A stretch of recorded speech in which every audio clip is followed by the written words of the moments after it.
Hi, and welcome to Creepy Crime Story, where the darkest truths aren't imagined. They're real. He didn't show up to work. That wasn't like David. The garage was closed. The truck was still there.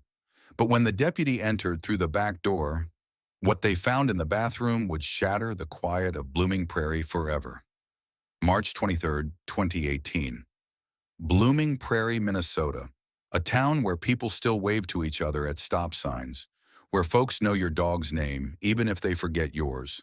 A town where crime, when it happens, usually means petty theft or a domestic call that doesn't make the local paper. That's why when David Reese didn't return a call for 3 days straight, not even to his business partner, not even to check on his waxworm farm, something didn't feel right. At 10:24 a.m., a welfare check was dispatched to the Reese residence, a modest, single-story home on the edge of town. The truck was in the driveway, mail piled up outside. Nothing screamed trouble, but the front door was locked. The porch was silent, and inside no one answered. The deputy circled the house and found the sliding glass door to the rear kitchen unlocked.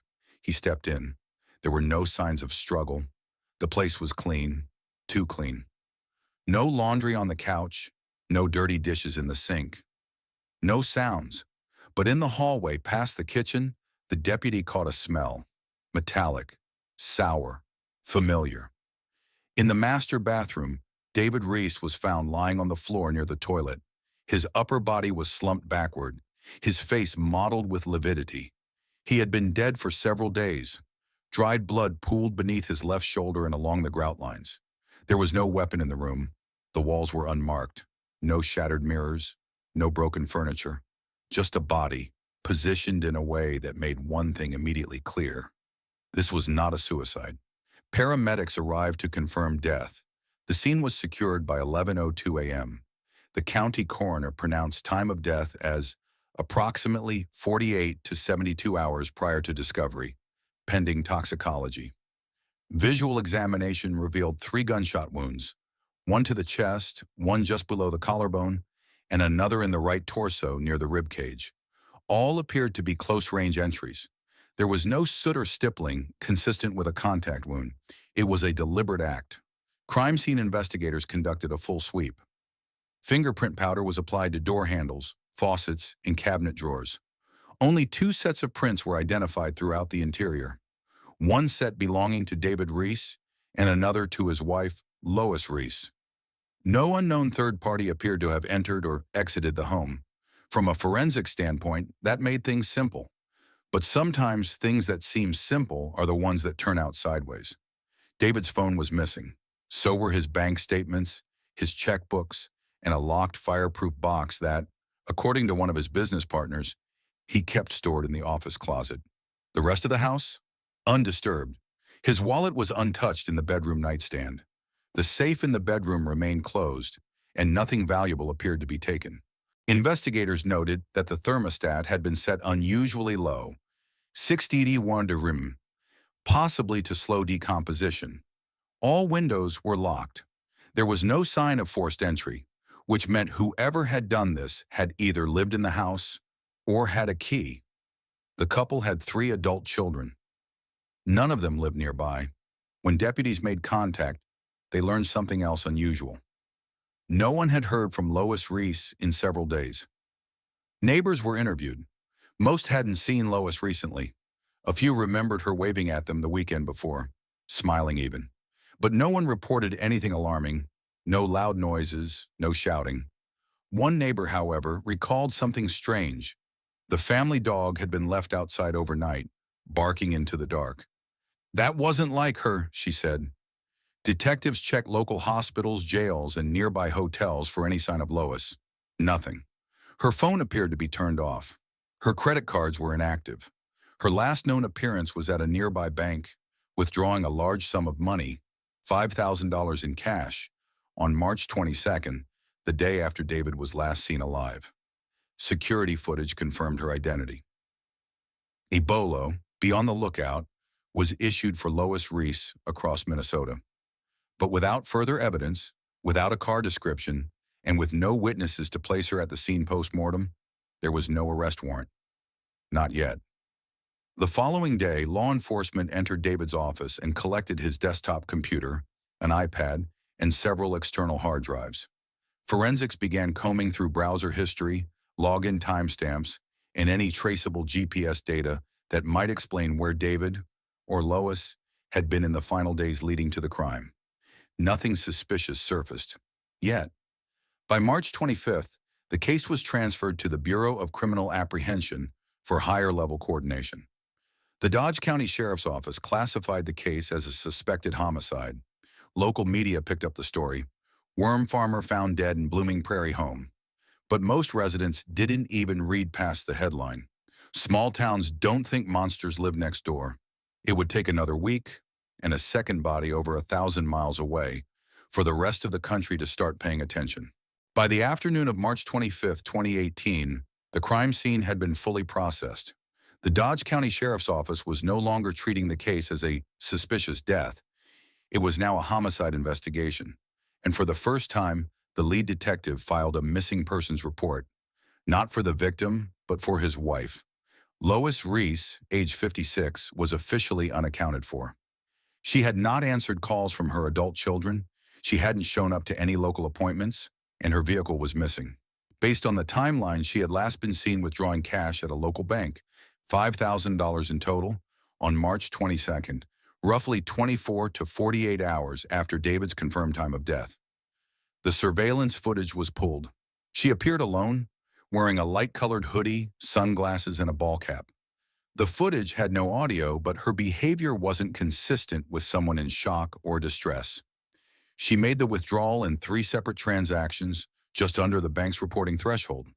That caught the attention of both the bank's fraud unit and the sheriff's financial crimes analyst.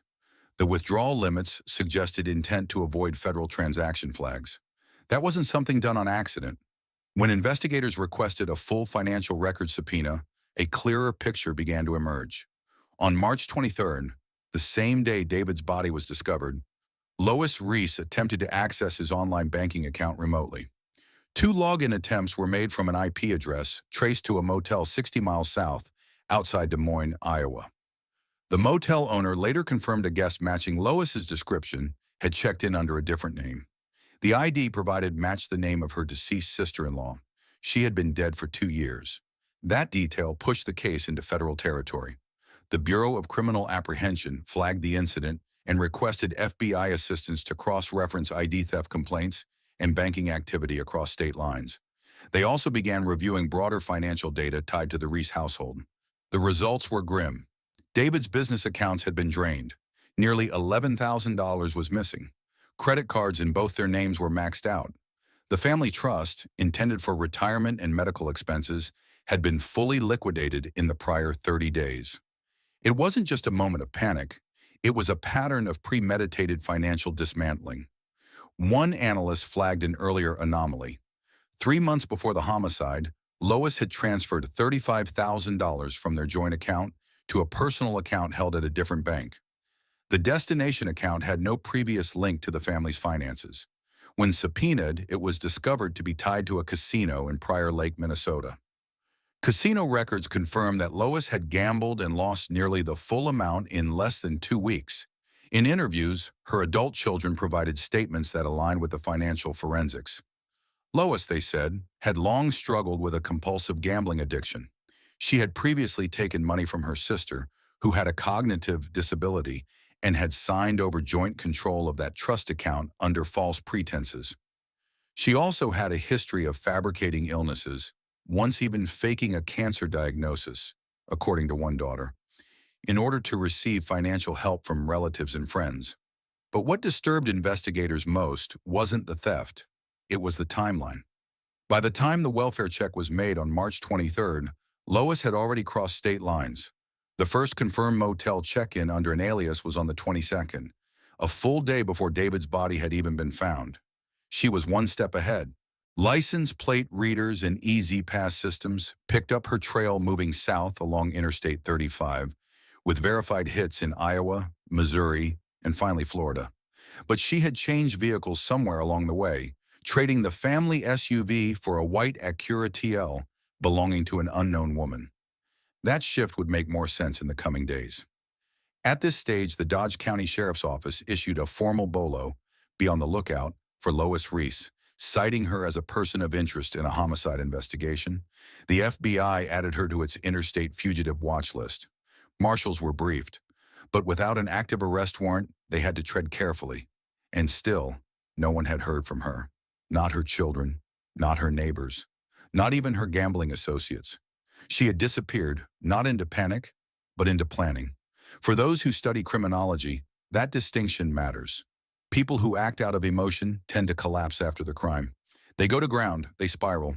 But people who act with calculation, they prepare. They assume new names. They withdraw cash in precise amounts. They drive instead of fly. And they stay quiet.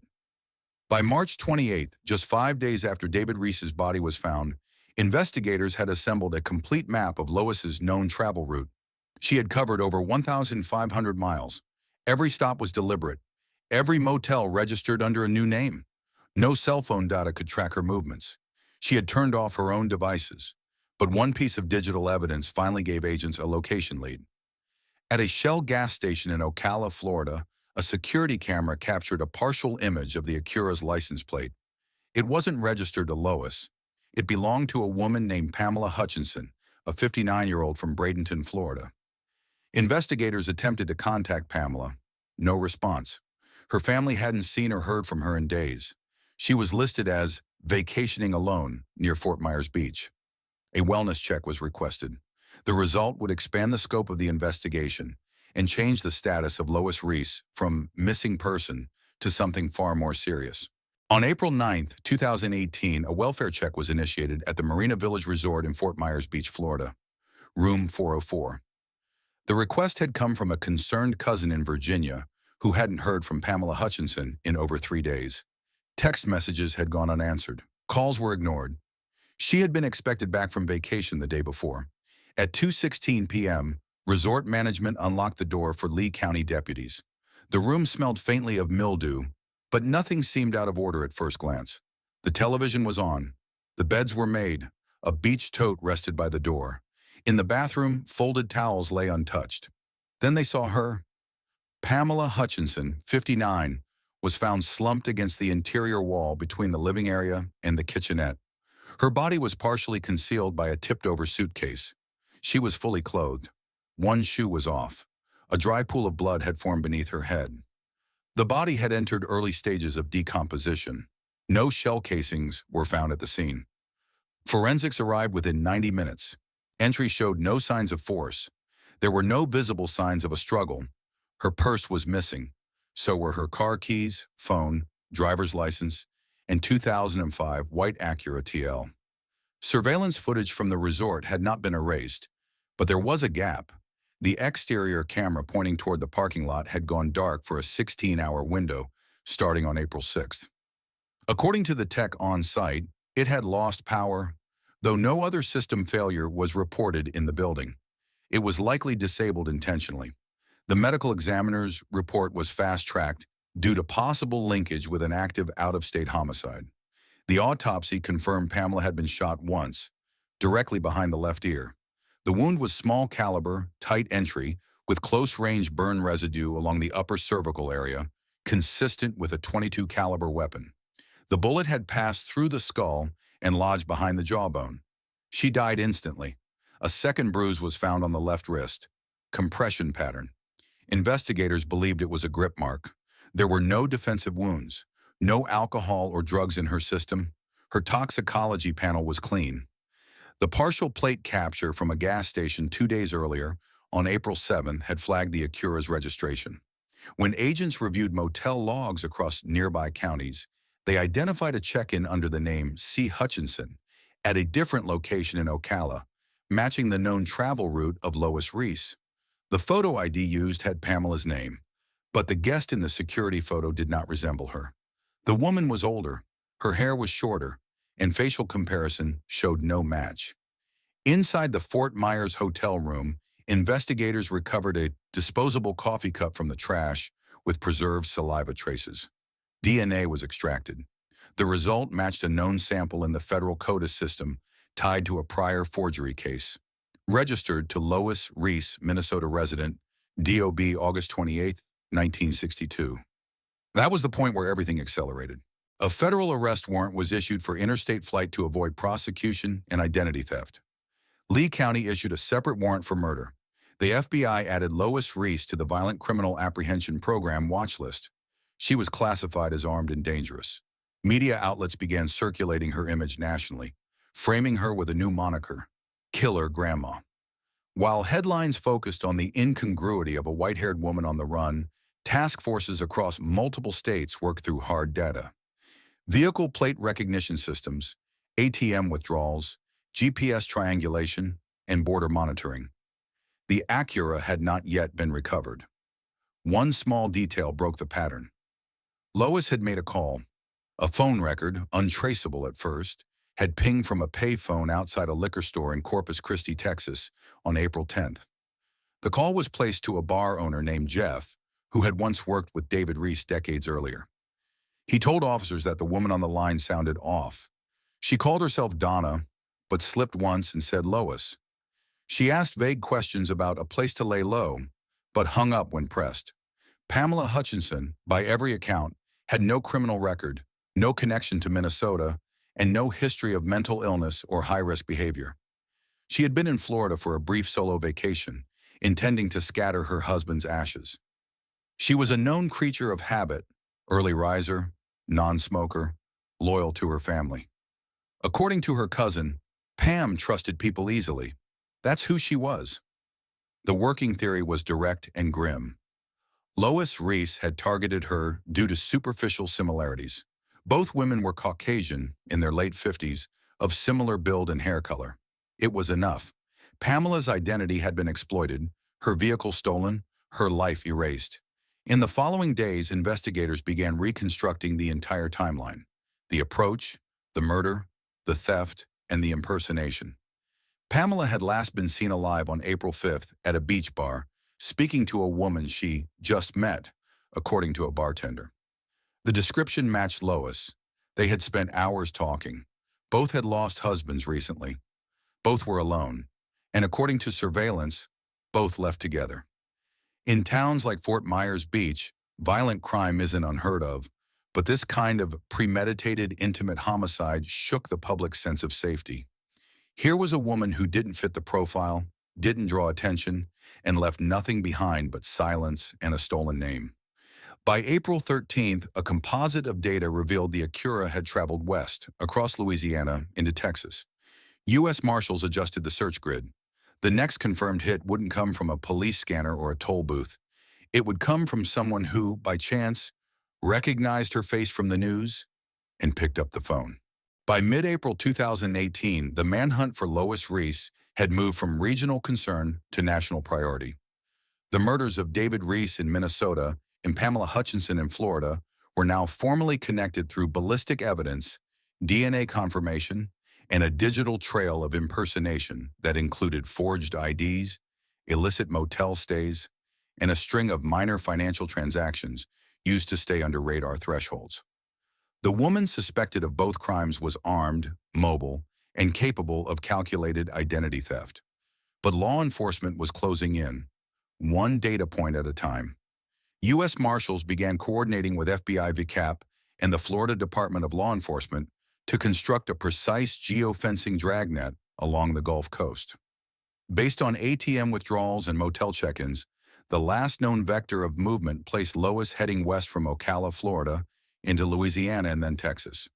The vehicle she was now using, the white Acura registered to Pamela Hutchinson, had been cited via LPR, license plate recognition, in Corpus Christi on April 10th. But the plates had been swapped 2 days later with a vanity plate stolen from a dealership in Port Aransas.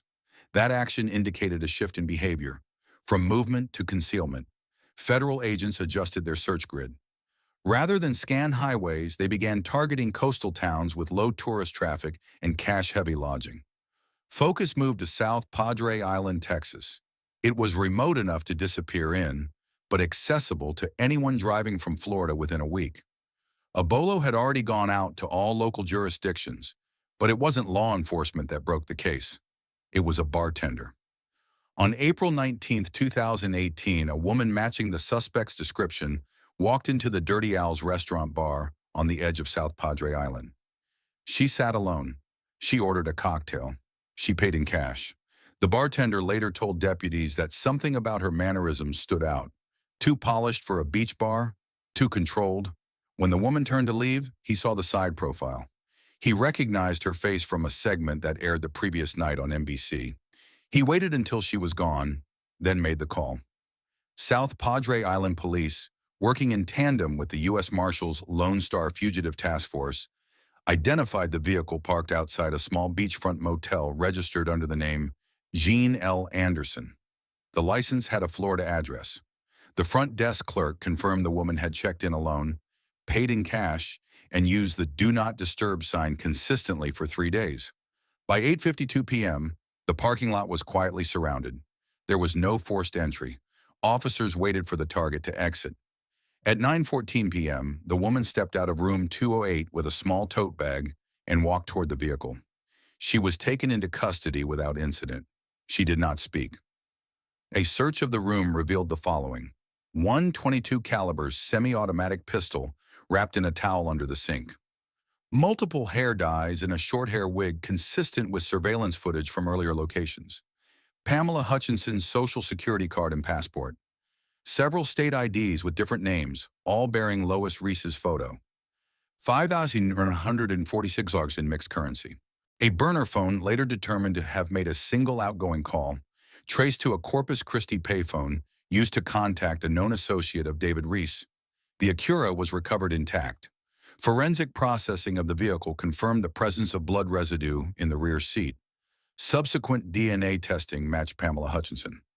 The passenger floor contained fragments of hair fiber that matched samples previously taken from the Fort Myers crime scene. At the processing center, Lois Ree refused to give a formal statement. She asked for an attorney. The arrest warrant for the murder of Pamela Hutchinson was served first.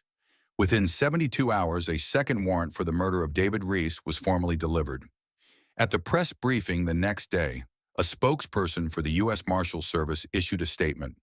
This individual moved across 5 states, executed 2 identity thefts, and carried out both crimes with a level of planning rarely seen in first-time offenders. This was not impulsive. This was structured.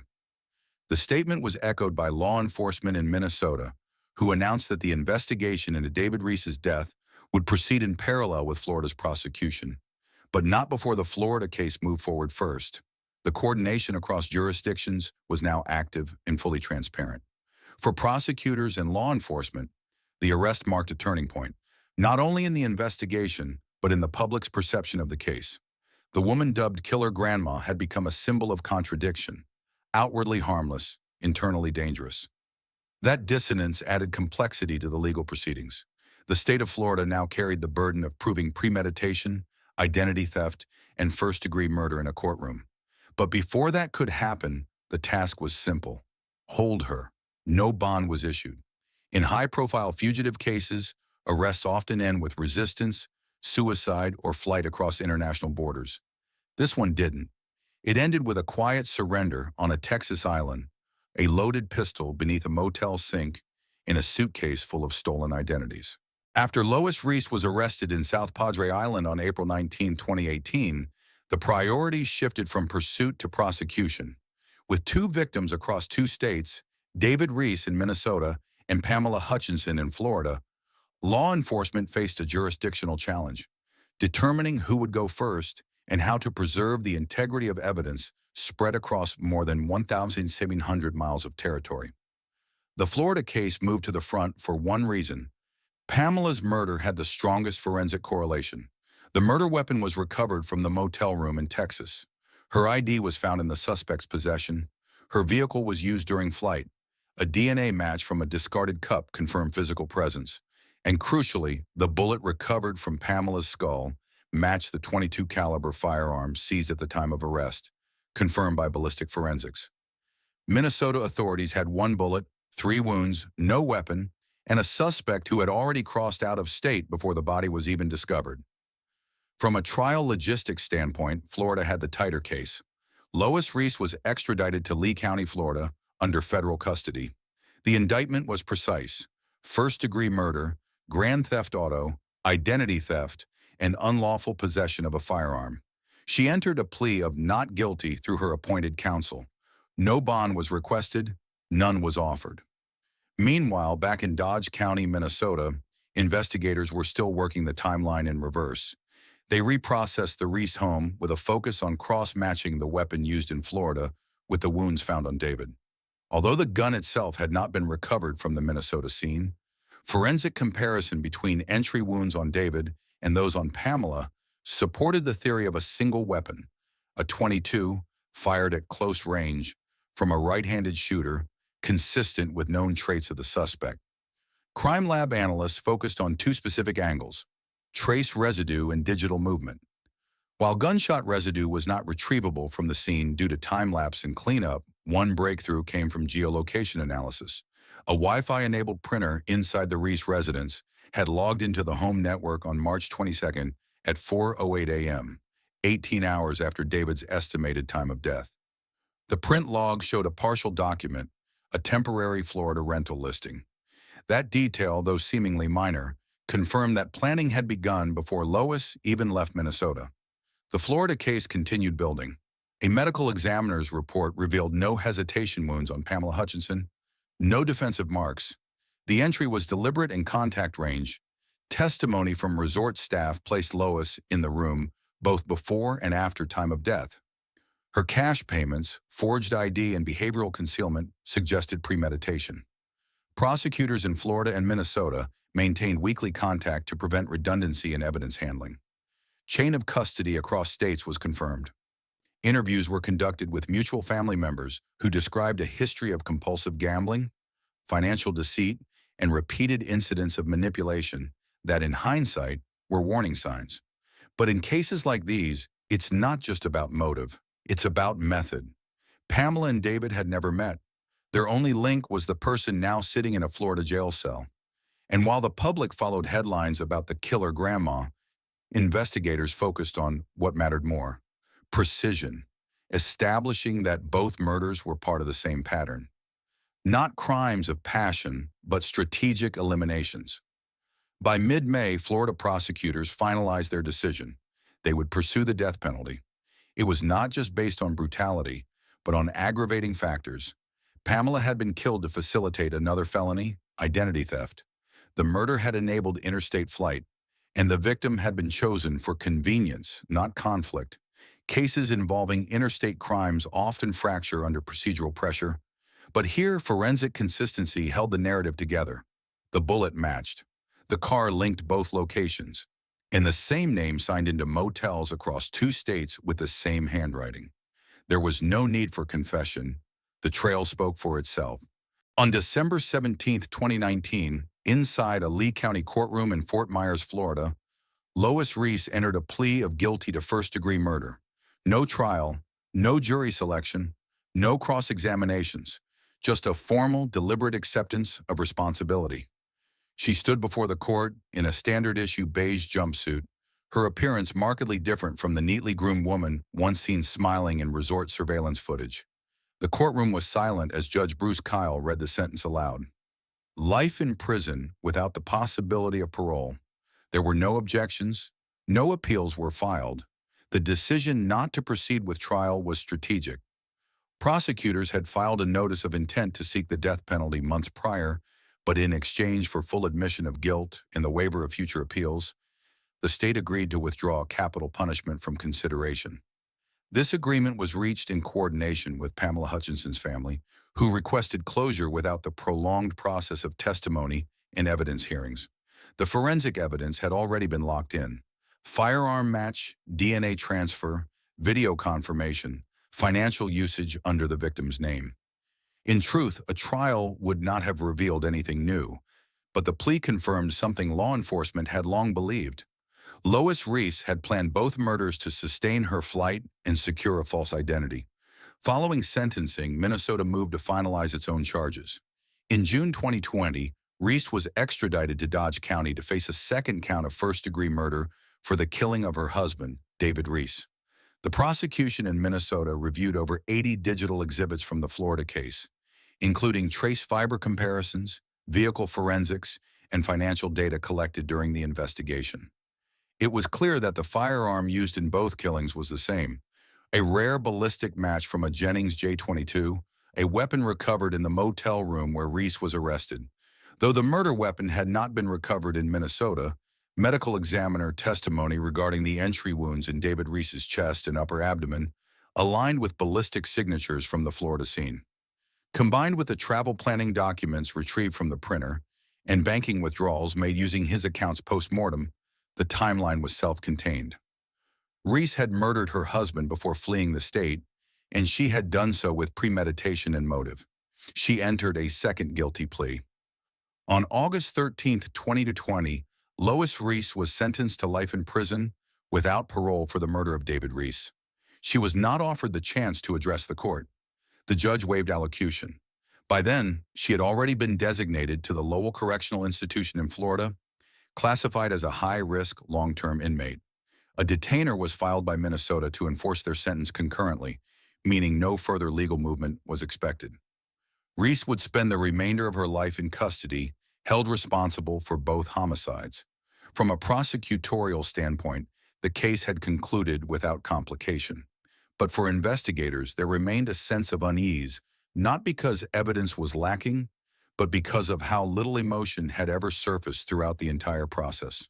No apologies, no explanations, just silence, followed by procedural compliance. In many homicide investigations, confession is a dramatic moment, truth finally vocalized. But here it came as paperwork. Even in closure, it was clinical. Families of both victims issued brief statements. The Reese children declined to attend the Minnesota hearing. Pamela Hutchinson's cousins did appear in Florida, but declined interviews. What they sought had never been public spectacle. They wanted finality. Cases like this rarely come without collateral questions. How does someone shift from a quiet marriage in southern Minnesota to 2 murders across state lines in less than 30 days? How does a person present as socially typical but function as strategically violent? Law enforcement described her as calculated. Psychological assessments later identified her as narcissistic with antisocial traits. But no formal diagnosis changed the result. 2 murders, 2 states, 2 life sentences. In the end, it wasn't courtroom theatrics that resolved the case. It was the sequencing of forensic evidence, the coordination across jurisdictions, and the decision to stop running. There are some cases where justice feels incomplete. This wasn't one of them. But it did remind investigators of something they still repeat today.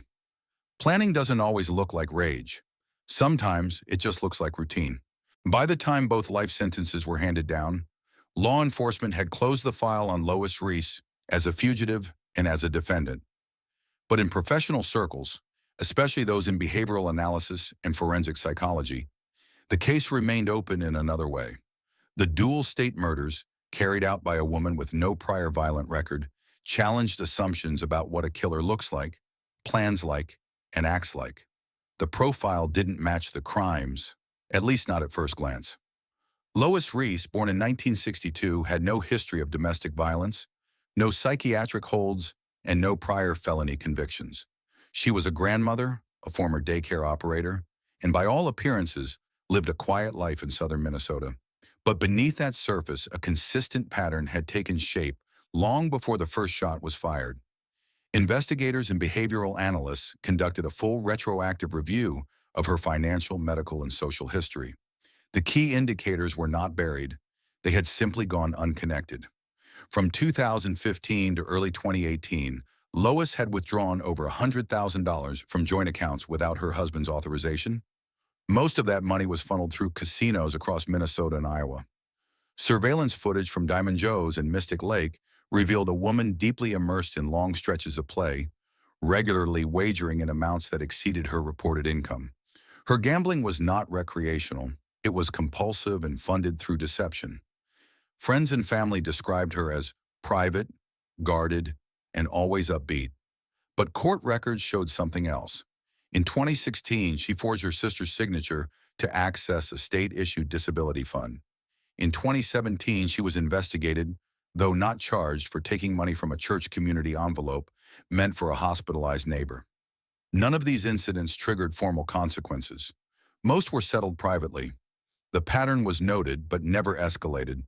This failure to escalate, what profilers often refer to as threshold neglect, is what allowed the criminal trajectory to go unnoticed. She didn't start with violence, she started with money, and she tested boundaries. Professionals in forensic psychology point to the concept of low-stakes rehearsal, the repeated behavior of committing small acts of dishonesty that later enable higher-level offenses. In Lois's case, the small acts involved forgery, manipulation, and exploiting trust from those around her. Over time, those acts became normalized to her, making the transition to violent fraud less of a leap. The murder of her husband, David Reese, was not committed during a fight or domestic escalation. According to the medical examiner, he was likely shot from behind while sitting, unarmed, unaware. There was no physical struggle, no defensive wounds. That detail shifted the framework entirely. This wasn't the result of rage.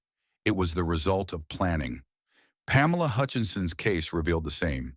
A single execution-style shot, no resistance, followed by calculated impersonation and travel. The murders served a function: eliminate an obstacle, secure identity, continue fleeing. What made the case unique was not just the dual homicides, but the way Reese moved through space undetected for nearly a month. She altered appearance minimally. She paid in cash. She selected victims strategically, people she knew or had just met, those with similar traits, those easy to mirror. That kind of operational planning, coupled with her ability to feign normalcy, triggered a reevaluation of her psychological classification. While a formal diagnosis of antisocial personality disorder was never publicly issued, behavioral markers aligned with traits of sociopathy, lack of remorse, emotional detachment, and repeated deception for personal gain. When asked if Reese had ever expressed regret, one officer who transported her between hearings replied, "She never said much. She just looked forward." That kind of detachment drew professional interest, but it also raised a cultural question. How many warning signs are dismissed when the person behind them doesn't look like a threat? In the months following sentencing, both Minnesota and Florida agencies conducted internal reviews, not for liability, but for prevention. In particular, they focused on how cross-state gambling activity could serve as early flags in financial crime tracking systems. A report filed with the Bureau of Criminal Apprehension recommended new protocols for alerting local authorities when large undocumented withdrawals are followed by sustained out-of-state casino play. No policy alone can prevent escalation, but in the Reese case, escalation occurred because no system had connected the dots: financial deception, social isolation, manipulative theft. By the time someone saw the pattern, two people were already dead. There was no post-conviction interview, no television appearance, no memoir. Lois Reese withdrew from public visibility just as effectively as she had evaded capture. But in the law enforcement community, her case continues to be taught, not because it's sensational, but because it's instructive. She wasn't impulsive. She was intentional. In the months following Lois Reese's sentencing, the case no longer made headlines. There were no appeals, no final interviews, no reappearances in court. But in law enforcement offices across Minnesota and Florida, her name remained active, if not in docket folders, then in training modules, symposium slides, and procedural reform memos.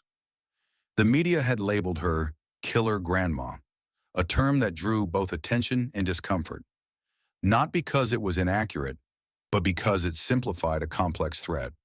The public had been gripped by the incongruity, how someone who looked like a grandmother, who had no prior violent charges, could cross 5 states, kill 2 people, and alter her identity along the way. What followed wasn't fascination, it was reflection.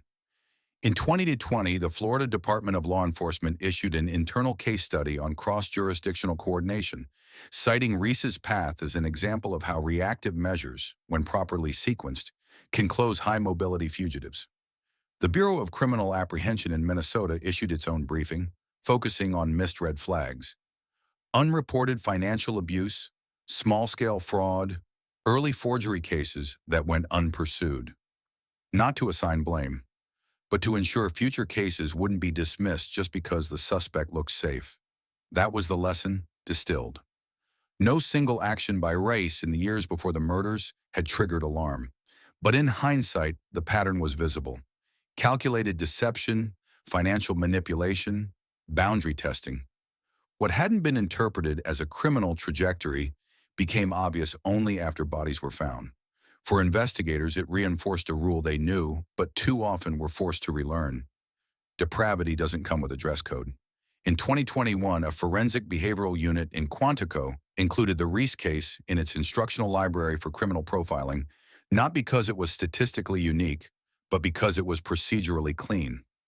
Every forensic element, ballistics, financial tracking, DNA recovery, travel logs, Wi-Fi data, surveillance footage, had confirmed the same truth.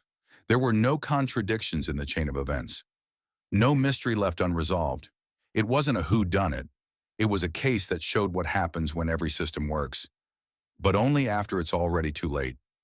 Lois Ree remains incarcerated at Lowell Correctional Institution in Florida, serving 2 concurrent life sentences without the possibility of parole. She has made no public statements since 2019. No family members have come forward to speak on her behalf. Her children, according to court records, severed contact following her conviction.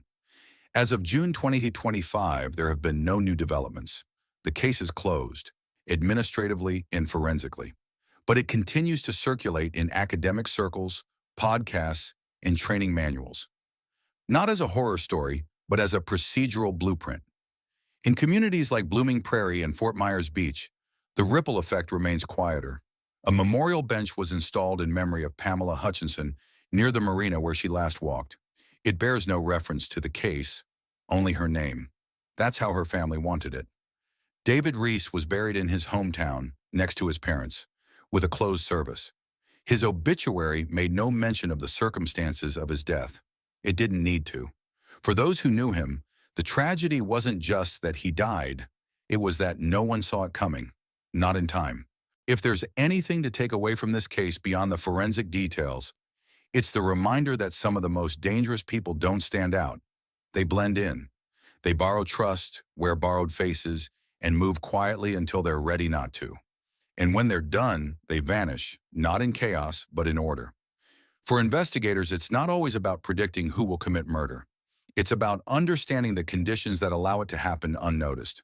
The Reese case proved that even ordinary households can contain high-risk behavior if no one's willing or trained to look.